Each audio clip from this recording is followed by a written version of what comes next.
This kind of reasoning is pathetic, and the guy retorts, saying it depends on everyone's interpretation. Both police officers question the man's attitude towards the detective. Suddenly, he shouts, warning that Yule has appeared, and he's riding a griffin. There was no time to react. Seo has a legendary class item and immediately attacks the protagonist. Because of the blow, a crater opens in the ground. The man in the suit asks to evacuate everyone from there. In his mind, he says that Seo's attitude is commendable, but Yul is at max level. This is like suicide. If this becomes a habit, it won't take long for him to die. The detective is surprised to see that Yule did not die. Besides, the boy didn't even try to dodge or retaliate. Later, news spreads through the city that Yule was captured and is now being interrogated without any resistance. Excited people grab their equipment and run to hunt treasures since the fear of the protagonist appearing is gone. Currently, the Golden God does not seem happy, but that's not of extreme importance. Let's go to the Goblin Village sector. There, the creatures are being defeated one by one. A soldier named Huang says this part has been cleared. Going a bit deeper into the village, there are more monsters. Li shoots the goblins with his heroic class weapon. They fall to the ground due to the shots.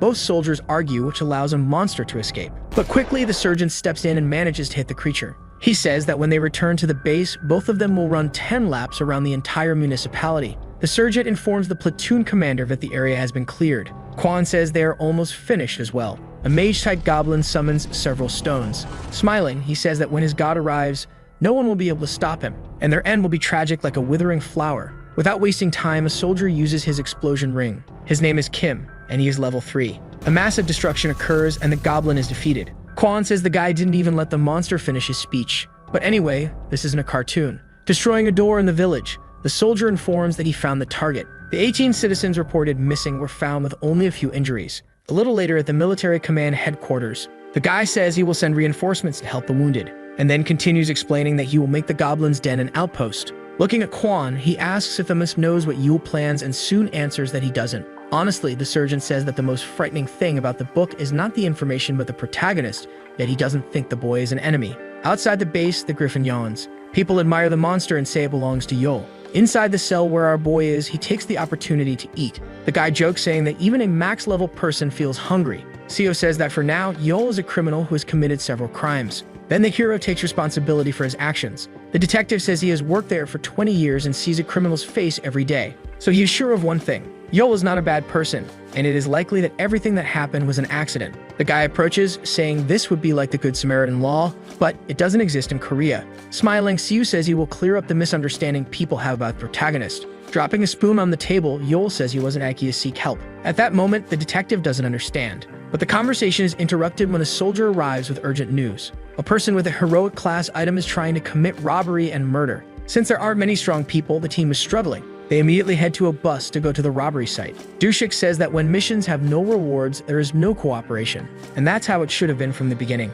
Great chaos for a new order. That would be fitting for a world of superpowers. Seo complains, saying the guy should think like a sane person. Besides, he doesn't understand these things from another world. But anyway, they're still humans. A person is about to die and then calls for help. The attacker doesn't care about anything, but the detective appears to intercept the blow, then says he will arrest him for robbery and attempted murder. And if he tries to resist, things will get a bit violent. Scared, he quickly surrenders. Seo takes him to the bus. Dushik says that the laws of the land no longer have meaning. The best choice would be for them to become the kings of the city, and with his help, it wouldn't be difficult. The detective says that's why he always keeps him close, as the most dangerous person in the city is him. In his thoughts, Dushik says something is strange. No matter what he does, he can't guess what Yule is thinking. But he quickly realizes something. Looking at Seo, he says that from today they will be busy. Since the protagonist is imprisoned, it's a golden opportunity for others. Dushik thinks Yule's true goal is to cause destruction, but Seo defends him, saying the boy is good. The guy says people are not laughing but hiding. In the cell, we observe the protagonist sitting, sweating. He says it's now a battle of patience. The system says Christina is still unsatisfied and needs more sacrifices. Our boy uses an item to multiply himself. Smoke appears around him. Soon his other self appears in front of him. Using the invisibility cloak, Yule hides, asking the clone to do a good job and last as long as he can without being caught. After the protagonist leaves, the clone awakens. A soldier arrives, questioning why Yule is taking so long to come out. Turning around, the clone doesn't have a friendly face and intimidates the soldier a bit. As if it would help, he says there are reinforcements, so it's better not to try anything. Suddenly, Yule's clone leaves the cell. Calmly, he says he won't try anything. The griffin outside starts behaving strangely. For some reason, it begins to fly. People are confused. We see that the real protagonist is still invisible. He says that stage 1 of his plan is complete. Now begins stage 2. The army split into two groups, those handling the inside and soldiers handling the outside. Additionally, citizens can also choose one of the two groups. Humans without combat skills found their functions. Since then, the mission has been progressing smoothly. Inside the outpost that was formerly the Goblin Village, Quan says they finished a sector of the size in just 2 days. But if humans cooperated, it would have been much easier from the start. The sergeant recalls his superior saying that the city's atmosphere isn't very good. More and more treasures are being stolen and human greed only grows with time. The people protecting the city are struggling due to a lack of equipment. Quan asks if the army will act, and he responds that they won't because it's dangerous. If the army handled the police tasks, civilians would think the situation is critical. Their duty is to act when necessary. Quan remains silent, thoughtful. Then he says that even if the world changes, people will never change. And he adds that knowing this causes terrible affliction. Later, somewhere else, a guy is being taken over by something dark. The bandit is using the person as a guinea pig to test his poison combinations. We see that the item he uses to cause this is the abandoned magic pearl. This equipment evolves every time you use it. The poison around the guy starts to disappear. With a macabre smile, the unknown person says he won't kill him yet, because he still has to test several other poison combinations. The civilian says he will hand over all the treasures, begging for mercy. Like a lunatic, the guy says experience is the greatest treasure. The last thing heard are screams. Later, the detective arrives at the crime scene. Dushik says this weapon is very convenient. Both notice something ahead. Observing the body, Siu says the killer didn't even touch the treasure, and it's unclear whether it was just one person or a group. Dushik states that something dangerous has emerged. When the Demon King Yule was imprisoned, something else took his place. Happy, the detective says the boy isn't a bad person, yet he acknowledges that all this is happening because of him. So later, he will need to have a deep conversation with Yule. Dushik asks if he thinks the protagonist will say what he thinks, and C replies that in times like this, of course not. But he will do something more efficient, which is to question the people close to him. On the griffin, the boy sneezes, then wonders if he has some kind of cold. The system indicates that the satisfaction of the Golden God hasn't even reached 10%. This worries Yule a bit. Going to the desert sector, he says there's nothing to be done. Ahead, there's a large sand tornado. The griffin is already tired from so much flying. Our boy says they've arrived, so he tells the bird to rest a bit. No matter what the citizens do, he has already taken all the valuable treasures. Smiling, Yule tells the creature to eat and fatten up a lot. Surprisingly, our boy is creating his own golden god. Elsewhere, the three corporals say to leave the mission to them. Quan asks them not to be so dramatic since he's only going to make a statement about Yule. Like children, the soldiers shout for him to bring ice cream when he returns. When the surgeon is a bit far away, the three are happy because now they'll have a day off. Another surgeon observes their attitude, but then says there's no problem taking a vacation. The three goofballs dance happily near him, shouting they ask for a beer. And meanwhile, the surgeon thinks he can't leave the idiots alone. The hand appears in the darkness. 4 blows strike the protagonist. Then he falls to the ground stunned. Jack says it's done. Now that he has pierced all your pressure points, the pain should have subsided. Our boy thanks the goblin, since he has helped a lot. Currently, Jack has become one of Yule's 4 sovereigns. There are many questions the boy wants to ask, but it's better to wait until the situation stabilizes. And now he will take advantage of the moment that Sergeant Quan is in the city to rob the houses in the jungle sector. Something happens to Quan. He quickly orders the soldier to turn the car around, because now they are in an ambush. The enemies take potions to keep attacking them continuously. Quan questions if these guys have lost their minds by attacking the military. Even so, if he retaliates, it will be chaos because, like it or not, these guys are civilians. The sergeant decides to flee until reinforcements arrive. They flee at high speed so the people cannot catch them. Keeping calm, Quan notices that the crime rate is worse than the The stronger humans are attacking, leaving the non-combatants in the city. Thus, the best environment for criminals was created. If a powerful bandit appears, the city will become dangerous, and meanwhile, the soldier shouts, saying something is following them. And besides, that thing is very fast. The city is in chaos, and our boy is currently fighting a lizard. Its difficulty level is 3. There is not just one. There are several preparing to strike the protagonist. But of course, none of them stand a chance of even scratching him. With just one blow, the monsters evaporate. Yul says that because of Jack, his body feels lighter. By his side, he tells him not to overexert himself, and adds that this place is similar to the demon dimension. In the demon realm, the monsters get stronger and the boy's pain also increases, because Christina is the demon king, making the punishment worse. Yul says he would like to finish this quickly and leave with the treasure. In fact, his most important goal is not to satisfy the golden god, but to complete the mission in the easiest way. That means getting many treasures, and then obtaining the maximum rewards he can. The protagonist says that the chaos happening in the city is because of his plan to get treasures. A monster made of poison attacks the soldier and Quan. The two are not scared and have already called for reinforcements. Before being there, the sergeant earned a promotion reward. His superior said he got on a mission and also gave some items to his subordinates.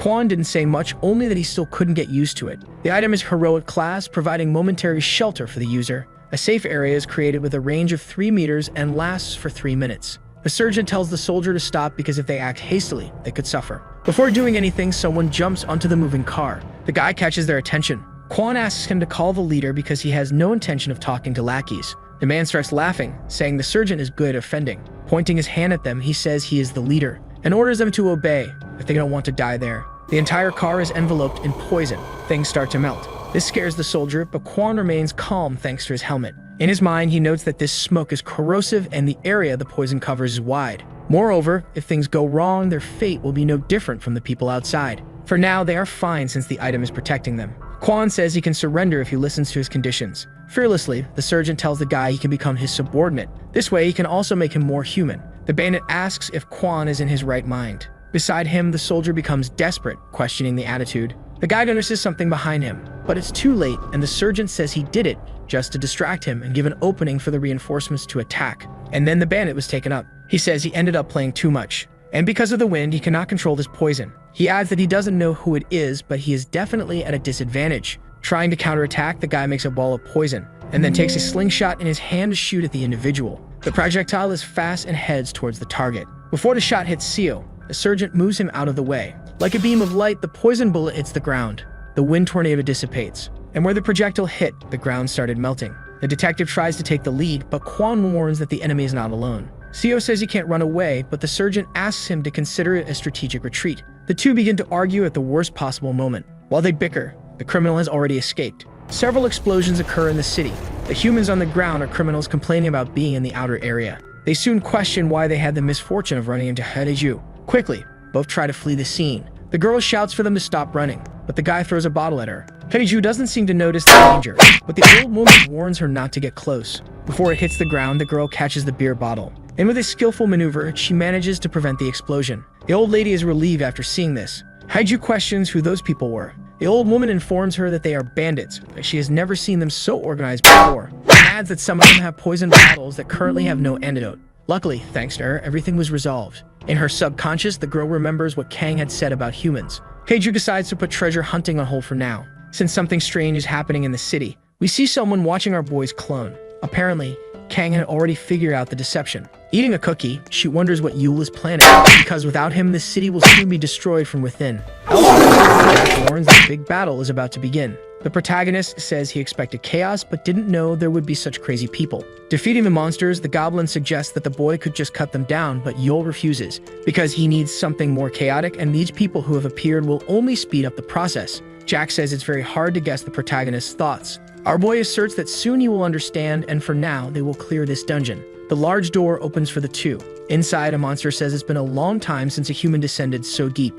The creature is another demon king who resides at the edge of the abyss. Moving forward, Yule asks if the boss knows Christina. The monster says he doesn't like the protagonist's tone. Without giving him time to react to wood charges, a barrier stops him from hitting. The boss calls him a fool for thinking that would scratch him. Quickly, he says he despises that kind of attitude and launches several boulders. Immediately, the protagonist is thrown back, saying that this is a magical barrier that nullifies all physical damage. This demon king is a mage type. If Quan brought his platoon here, they would be exterminated in seconds. Jack and Yule dodge the boss's attacks. Besides the demon king, there are also other dangers to face, both cursed items and plagues. Wielding a large axe, the protagonist says he will defeat and sign to alter the dungeon's difficulty. The monster creates several barriers to defend itself. With the axe that transforms physical power into magic, our boy manages to kill it and adds that he will leave all dangerous areas easy for the citizens. At the West Police Station, inside the meeting room, Seo is talking about something. The topic of conversation is about the poison bandit called Inuji.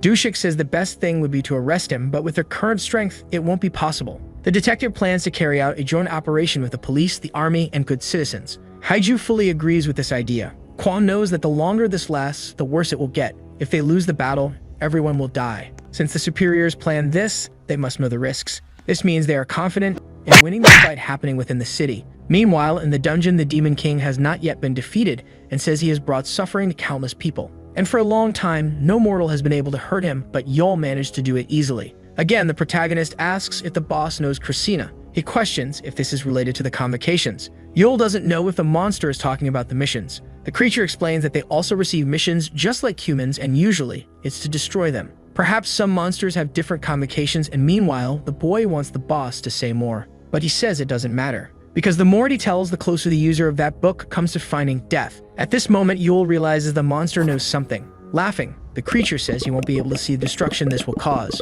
The protagonist tries to do something, but Jack stops him, saying it's better to leave. Before disappearing, the boss says it's good to see your anguished face. Yule shouts for him to wait, but it's too late, and an earthquake begins to shake the ground. A lightning bolt emerges from it and illuminates the entire area. The voice of the Demon King resonates, saying he will wait for the great condemnation of pawn number 8 that will be induced by the protagonist. The goblin asks if Yule is okay, and he responds that he is, but in his mind he thinks about his situation and the secrets that reside in the book. Jack asks if he wants to search for information, but the boy says no because it's enough to know that there is a Demon King who knows Christina. For now, he will work on his goal of adjusting the area's difficulty, which will take at least 3 days. Jack doesn't know if humans will be able to survive for so long, so he cares for his apprentice and friends. After 3 days, there is already a great commotion in the city. There are many injured due to the battle, and there is no medication to treat them. There are more victims in fights between humans than from monsters. Seo and Haiju are being attacked by poison smoke. What will they be able to do to get out of this situation? Someone wanted to see them give up hope. The masked man with his dark power stated that their legendary items wouldn't be enough for his downfall. According to him, none of the soldiers wanted to pour their efforts into this battle but wanted to make an easy profit instead. All of this was due to the absence of a chief. This world needed an emperor who could rule humans, and no one should be as strong as this absolute ruler. The girl suddenly claimed that the title of strongest belonged to Yule. Yet the masked man affirmed that Yule didn't come to face him as he was aware of his inability to win. The villain was even disappointed since he had prepared a secret weapon to face him. When suddenly, the man was targeted by gunshots. Yet he managed to use his powers in order to remain unharmed. His barrier, which is able to stop bullets, is also an automatic defense, meaning that the antagonist was gaining new abilities as the fight went on. With that, the masked man decided to counterattack. As the soldier evaded the attack, he realized that this man must be vanquished as soon as possible. The masked man claimed that unlike Yule, he could aid in completing missions and would share points and items. They just had to execute his orders for him to do that. As obscure intentions filled his mind, the masked man claimed that they just had to accept. All they had to do was execute his every desire. But the detective began to charge up his gauntlets, before attacking with all his might, stating that the serpent should just raid a dungeon. But the masked villain managed to shield himself from the wind and claimed that he had already adapted to such a fence. Yet both the spearman and the police officer seemed startled as something began to approach them from underground. Suddenly, multiple slime snakes began to rise from the ground, before engulfing both of them in a giant sphere of poison. But luckily, Haiju managed to create a barrier just in time to protect herself and the inspector. The serpent then stated that Seo and Haiju's abilities were rendered powerless against his own. With that, he decided to spare whoever's scream would bring him the most joy after being victims of his poison. The serpent then asserted that there was only one type of agonized scream he wanted to hear. With that, the barrier was shattered by the snakes. So Inspector Seo decided to cover Haiju and use himself as a shield against the venomous bites. The dragon warrior claimed to be of a higher level, but the police officer didn't want to hear any of it, as it was his responsibility to ensure her safety as a police officer and the eldest of the two. The serpent claimed that this scene displeased him, yet he was about to express what he truly desired. A sudden blow of wind blew his poison away. This left the dragon, the bear, and even the serpent confused. As he sheathed his sword, he stated that he expected more from his student. Jack was disappointed to see Hidiju struggling against such a weak foe. Both Seo and Haiju were surprised to see the goblin swordsman. The serpent recognized him as one of the monsters who guarded the pillars on the last mission, which left him confused as to why he didn't vanish ever since. Jack wanted to teach the young one a lesson, but they were running short on time. An emergency notice popped in the system. A rumble could be heard near an immense pile of gold and what seemed to be an empty pig shell. Another golden deity that competes for the head of the herd spot has been discovered after reaching adolescence. With that, the city's mission was altered. The citizens were now able to choose which golden pig they would like to gift their treasures to, and the deity with the most riches would be crowned the winner. All were reading carefully as another notice popped up stating that those who chose the future winner would be rewarded handsomely, but those who chose the loser would receive none. The citizens began to blame the protagonist after seeing that the golden deity of the desert had a much more impressive wealth compared to the one in the city despite having only one participant. Even the serpent's underlings began to discuss how this all might be Yule's doing, when something surprised the masked man. The whole city joining forces to take down one villain was a very old play. Yet a simpleton that relies only on his epic item could never possibly fill that role, as stated by the protagonist arriving on the back of his griffin. The civilians began to talk about how Yule would never surrender himself and how he looked like an evil person upon seeing him on the scene. With that, one of the men proposed to head back to the city, yet another decided to argue that the serpent was there. Yet they didn't care about the small villain when facing the demon lord of greed's servant, who even made the serpent shake in anguish. With that, the masked man immediately attacked the protagonist. He unleashed a colossal venomous snake on Yule. Both Seo and Haiju were surprised to see the giant snake eating their friend. The serpent decided to execute the wielder of the book for ridiculing him. Yet Yule seemed unfazed by the situation, unlike his griffin. Suddenly, the magic beast caught the serpent's projectile with his beak. This confused the masked villain. When witnessing it eating his power, he was surprised to see the Emperor Griffin, who diets on venomous creatures, swallow the special poison bomb that he created to take down its master. Suddenly, Yule appeared right behind the villain. The serpent was startled when the book's wielder asked him if he knew why his poison was ineffective from behind his back. Yet Yule refused to tell him why and decided to let him search for the answer alone, before flicking him on the head and asking him to stop harassing innocents. Seo and Honeydew were left shocked, and just like that, the serpent was defeated. After that, the protagonist claimed the golden deity of the desert as his own, and stated that anyone who tried to offer a treasure to his giant pig would be a victim of the demon greed lord on every mission. And with an evil face, he challenged the city to find a solution before the end of this mission, before flying off on his griffin. This left all shocked at how pitiful of an actor he was. Even Jack had to comfort him after such a pathetic performance. It was now sunset, and a gigantic tornado was spotted in the desert near the city. At the treasure hunt mission urgent meeting, the attendants were discussing how they should gather enough treasures in a week in order to beat the book wielder. Haiju asked the citizens to join forces with the rest of them. Seo affirmed that Yule was the city's greatest enemy, but they had other urgent matters to attend to. The inspector proposed to face the problem in the same way they did in their original world. Cooperation was the key. Haiju stated that it was teamwork that always allowed humanity to overcome its challenges. Today's main concerns were to vanquish the wielder of the book, finish the upcoming missions while trying to return to Earth. And with that, Haiju ignited her spear and requested the citizens' help, leaving them all on fire. A blonde person was left behind the bars. This person had the orb implanted in his hand, and great anger dwelling inside his mind. A new morning began to rise on the trapped city. The first mission guideline was procured by the city union. Firstly, the lair referred to the habitat of all hostile monsters that didn't live underground. The layers were easy to deal with since the monsters could be spotted from a large distance. It didn't offer much to loot but could potentially contain a rare and valuable item. Secondly, there were the dungeons. Dungeons were defined as every biome that couldn't be discovered without entering them. This place offered the most valuable loot, but it was prohibited for someone to enter a dungeon alone, seeing how dangerous it was. It was recommended to seek the help of an experienced fighter of the army or the police before entering a dungeon. An old man was organizing the treasures before escorting the loot back to the city. With that, multiple loaded trucks made their way into the city, when suddenly a horde of flying monsters appeared from the skies. And so the adventurers tried to repel them until they could reach the city. The humans were almost home, where some other adventurers waited for them. With that, the humans in the city began to attack the monsters in order to protect the trucks. The third place was the Treasure Evaluation Center. The loot's value was estimated inside the Treasure Evaluation Center's walls, while the forces of order protected the adventurers inside. An epic treasure called the Idol of the True God that was made after the deity himself and was also valued at 1,000 was discovered.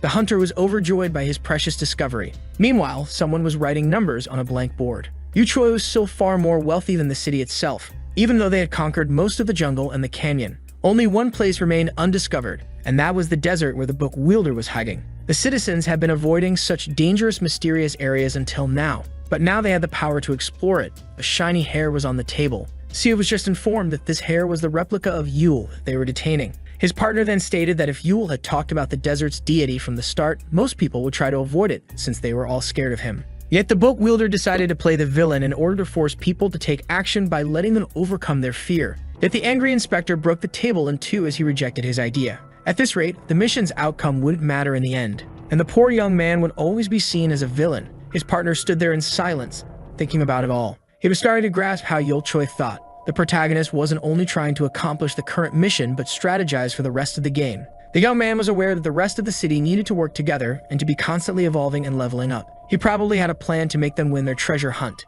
pushing the civilians beyond working together to loot some pricey objects. A giant tablet of stone with scriptures on it was found in the jungle. The blonde woman examined it carefully.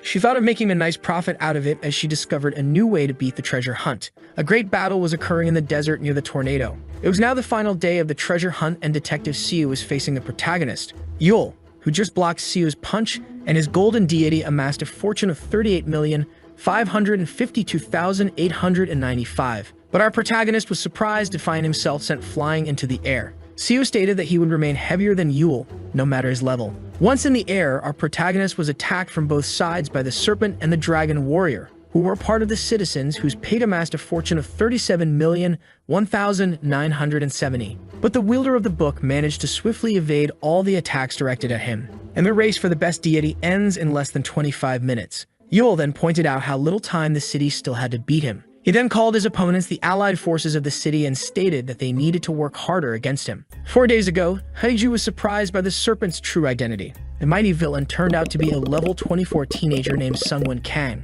The arrogant boy wanted Haiju to leave him alone and stated that he would call her when needed, which angered the hero who was tasked with surveilling him. But just as the serpent was about to make his move, he was interrupted by something that flew right next to him. That was Haiju's spear, which was quicker than the villain's orb, separating him from the average person. The dragon warrior obtained that information from Sungwon's gang, who quickly betrayed him, making him look like a bad leader. But the serpent didn't blame his traitorous underlings, who would lick his boot once again after he taught them a lesson. The high schooler claimed it to be their essence as humans. This made the hero call him a teenage edgelord. Someone's wishing orb, which was also an epic item, but the only reason he lost to the epic book's wielder is that the orb wasn't at full power yet. But once his strength reaches its zenith, even Yule would be no match for him. Haiju grew worried when the serpent claimed that he would eventually rule the city. The villain was right, since the wielder of the demonic book was the only one responsible for his defeat. This made the dragon warrior think that the city should take precautions regarding this young man who hasn't unlocked his full power yet. At the Treasure Evaluation Center 4, two hunters were talking about how one of them experienced a dungeon for the first time.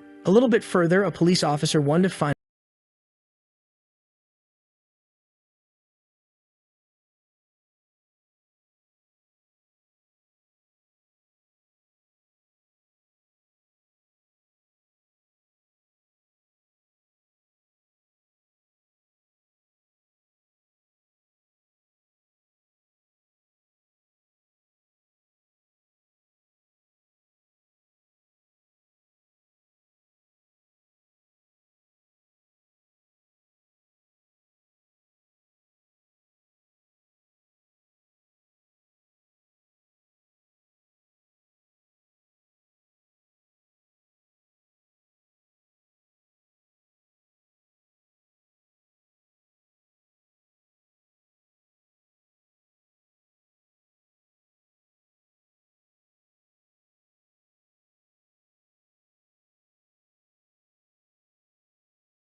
and a hunter for walking with a shed sword. Jiayu was annoyed since she needed Discord in order to make a big profit out of her intel. That's when she decided to call someone saved as Miss Jackpot. Miss Jackpot turned out to be Haiju, who expressed how worried she was about her friend. But while the Dragon Warrior was talking on the phone, the villain was discreetly adjusting the settings of his power-hungry Serpent's Wishing Orb. Jiayu asked the Spear Maiden if she knew anyone who would be interested in buying information, but she just gathered all the important figures. The helmet wearer had a question before commencing the meeting. He wanted to know why the young villain was attending their meeting. There was no other than the man next to him that asked for his presence and said the high schooler was a talented individual. It was also a waste of talent in those times of need to ask Haiju to be his warden. But just as the inspector was angrily expressing his opinion, he quickly changed his tone after being interrupted by the level 1 Chiumin Li. According to the blonde girl's data, a golden deity could be eliminated before it became a full-grown adult. Despite Yule being an obstacle, there was still a chance for them to win, which is why someone's help was required. Just like he said, the city would eventually screen for him before proposing a deal to the rest of the table. Yule and Jack were sitting on a building's roof near the massive tornado. The swordsman wanted to know if his master needed more victims for the Demon Lord of Greed. He noticed that Yule was still under demonic punishment, but the book wielder stated that he wanted the people to get as much treasure as possible since he found a solution for the victims. This time, the protagonist targeted those who were about to enter a lethal dungeon and those who were about to stumble upon a cursed item. Yule claimed that he had to put some individuals into isolation for this mission, which left the swordsman free. With that, someone came to them. A team composed of the lieutenant, the inspector, the high schooler, and the Spear Maiden was getting close to him. There was also a truck escorting soldiers meant to help them fight Yule. Jack wanted to face them, but the wielder of the book stopped him as it wasn't his time to take action since he should be sending his weakest servant to battle first. A giant shadow was above the military trucks. The Emperor Griffin attacked the allied forces of the city. Both Siyu and Haiju were surprised to see poison roaming around them. The serpent ordered them to leave. The young man decided to distract their first foe. This behavior greatly annoyed his two teammates, who immediately attacked the beast from above. Meanwhile, the lieutenant ordered the units to find a secure spot and use their weapons to help the heroes. The soldiers immediately executed the orders. Meanwhile, the serpent, who didn't want to fight Yule's minion, stayed hidden since the griffin wasn't his goal. He wanted to outplay those who tried to manipulate him into killing the golden deity of the desert. The gray-haired man observed from afar. He assumed that the book wielder wasn't open to the negotiation he recommended to the team. With that,